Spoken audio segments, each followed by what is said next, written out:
Sans Frontières hospital has been leveled by airstrikes, this time in Yemen. 7 people died and at least 8 staff were missing after a missile struck a hospital in the town of Marat al-Numan in Idlib province.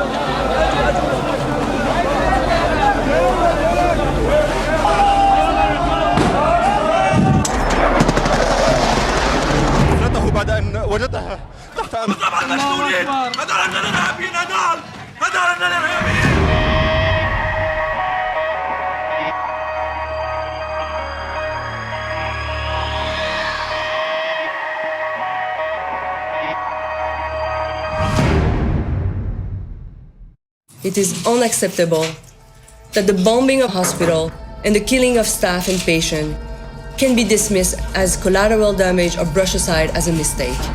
As doctors, we are fighting back for the sake of patients. Today, we say enough. Even war has rules.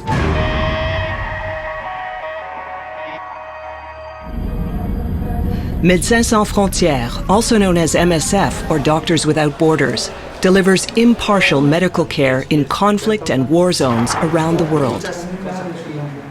Providing impartial medical care is at the heart of the principles that drive MSF teams on the ground. It's also at the core of the Hippocratic Oath that doctors and nurses take, which is to treat anyone regardless of what side they're on, even if they were the enemy or they were combatants. In this moment, the MSF, is alone. But with shocking regularity, medical facilities, staff, and the patients they treat have become the direct targets of war. 5 شهداء وأكثر من 30 جريح جلهم الآن تحت هذه الأنقاض بعد استهداف الطيران الروسي لمشفى أطباء بلا حدود. حقق إصابة مباشرة داخل هذه المشفى أدت إلى تدميرها بشكل كامل. Some accuse Russia of hitting 6 hospitals in Syria. Others accuse it of hitting just 1. But no one could independently verify the claims. We are not naive. We know it's incredibly dangerous work. Our staff take risks. They understand those risks. But those risks shouldn't be including the hospitals they're working in being targeted and bombed. Nor should they be attacked for doing their work, which is providing medical care to people based on no other consideration other than their medical status. Since the Syrian conflict began, there have been countless hospitals bombed or shelled. More than 67 of them were supported by MSF.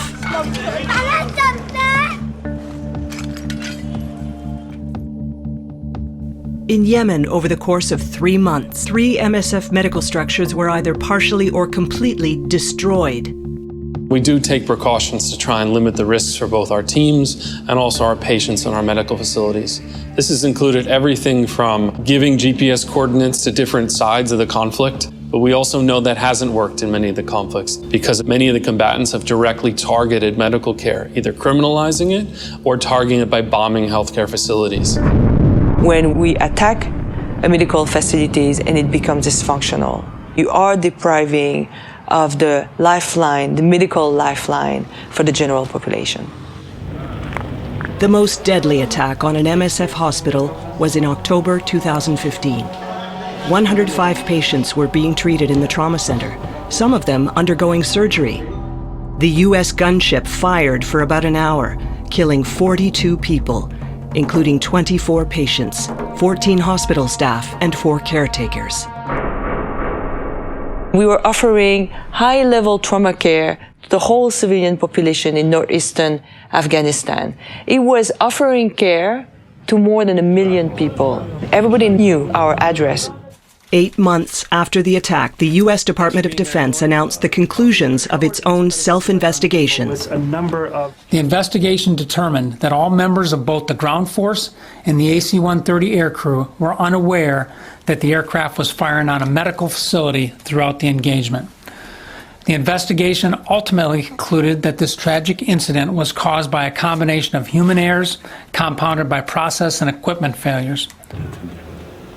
إذا مصدر دلیل نگی ولی معذرت وارشته اشتباه معذرت نگی یا بام دو بام دری بام 200 بام دیف اچ غیر اگر فایرینگ لیزر فایر کرده که میوی مواد جو جنایت جنگی جنایت باید جنگ استفاده می‌کنه استفاده کیمیایی مواد هم استفاده گواله. We provided the GPS coordinates repeatedly to civilian and military leadership, both in Washington and Kabul. I find it very difficult to believe that people were not aware of the intent and the purpose of this facility, and we'll continue to demand for an independent inquiry into this attack. Well, for us, what is important, it's our biggest loss of staff and patient in one attack. And we need to understand, because if we don't understand, it means that somehow what we thought was the rule of working in war zone, meaning that they were a protected space in terms of medical space, is not applicable anymore. And this is what we call the Geneva Convention. In 1949, the Geneva Conventions established the rules of international and armed conflict. Medical facilities must be protected in order to minimize casualties in times of war. 59 countries signed the declaration.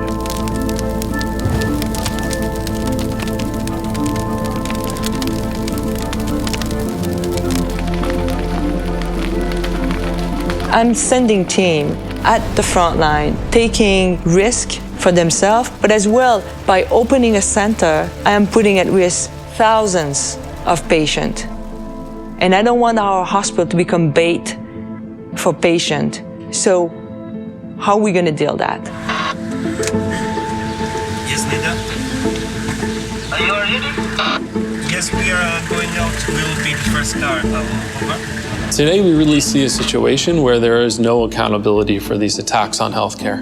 We see countless places, whether it be Yemen, Sudan, Syria, where there are no serious, impartial, or independent investigations of these incidents. And that exposes a real vacuum that exists today in the international humanitarian system and in the political system. Denying people access to essential health care. In May 2016, the United Nations Security Council met to address the ongoing security crisis of medical care in conflict zones. And protect the medical personnel. You are charged with protecting peace and security. Yet, 4 of the 5 permanent members of this council have, to varying degrees, been associated with coalition responsible for attacks on health structure over the last year. Stop these attacks.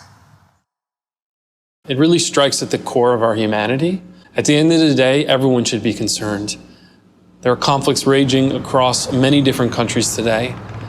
And we see, perhaps more than any other time, how difficult it is to reach those people.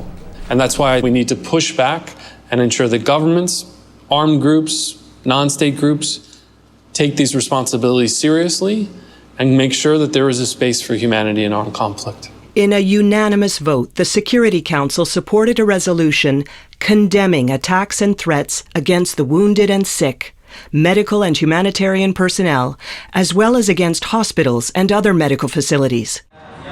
Today's words will only be meaningful if they are put into practice.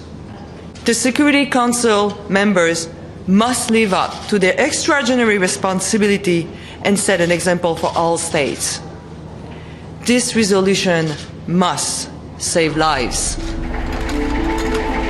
Medical humanitarian organizations and people living in conflict zones look to this resolution to protect impartial health care and to support the ethical obligations of healthcare workers to treat all sick and wounded without discrimination. It is only the beginning, though. It's not enough solely to keep our patients and staff safe in hospitals. The targeting of civilians in conflict is egregious, but at a minimum, the gates of our hospitals, that is the last line of defense that we're trying to hold up.